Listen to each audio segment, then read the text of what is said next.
এই পৃথিবীতে একজন পয়গম্বর জন্ম থেকেই জানতেন তিনি আল্লাহর নবী, তিনি হচ্ছেন এখনো মারা যান নাই, আল্লাহ পাক তাকে আসমানে তুলে নিয়েছেন, আবার তিনি আসবেন, দাজ্জালকে মোকাবেলা করবেন। সেই পয়গম্বরের নামটা কি বলেন? এই নবী ছাড়া কোন নবী জানতেন না আমি নবী হব, শিশুকালে কেউ জানতেন না এটা, কিন্তু তিনি জানতেন। কেন? তার পিতার কোনো পরিচয় ছিল না, তার বাবার কোনো পরিচয় ছিল না। ইন্না মাসালা ঈসা কামাসালি আদম, ঈসার দৃষ্টান্ত হলো আদমের মতো, আদমের যেমন বাবার পরিচয় নাই, আল্লাহর পয়গম্বর ঈসার আল্লাহর কোনো বাবা, নিজের পিতার কোনো পরিচয় নাই। কিন্তু ঈসা আলাইহিস সালাম যখন মার গর্ভে যখন ছিলেন, আল্লাহর ফয়সালা, পিতৃহীন সন্তান আল্লাহ তাআলা মারিয়ামকে দান করলেন, স্বামী ছাড়া সন্তান দিয়ে দিলেন। অসম্ভবকে সম্ভব করার একমাত্র যোগ্যতা রাখেন তিনি কে? আসতে বলবেন না, তিনি কে? আল্লাহ তাআলা। সন্তান ডেলিভারি হয়ে গেল, অনেক লম্বা কথা ছিল, শর্ট করে নিয়ে আসলাম।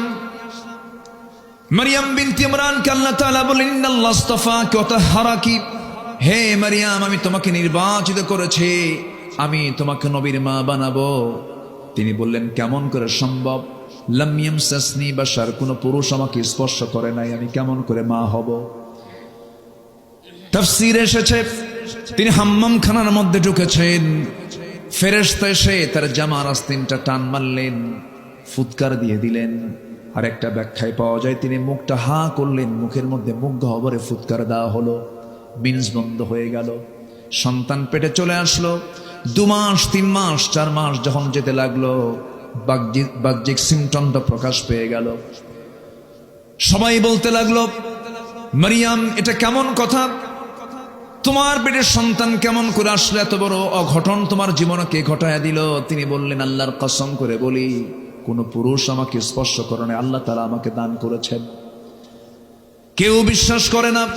মারতে মারতে সেই বাইতুল আকসার 500 থেকে তাকে ঘাড় ধাক্কা দিয়ে বের করে দেওয়া হলো। সেই মহিলাকে, যে মহিলা আল্লাহ তাআলা এমন সম্মান তাকে দিয়েছেন, একমাত্র নারী পৃথিবীতে, যিনি দুনিয়াতে বসেই তিনি জান্নাতের খাবারগুলো খেয়েছিলেন।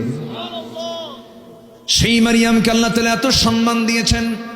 গোটা কোরআন সূরা ফাতিহা থেকে শুরু করে নিয়ে নাস পর্যন্ত যত সূরা, যত আলোচনা আল্লাহ তাআলা কোরআনে করেছেন, বহু নারীর ইতিহাসও টেনেছেন, নবীর নামও নিয়েছেন, কাফেরদের নামও নিয়েছেন, সাহাবীর নামও নিয়েছেন। একজন সাহাবীর নাম হচ্ছে যায়েদ, ফাকালা যাইদুম মিনহা, সাহাবীর নামও নিয়েছেন।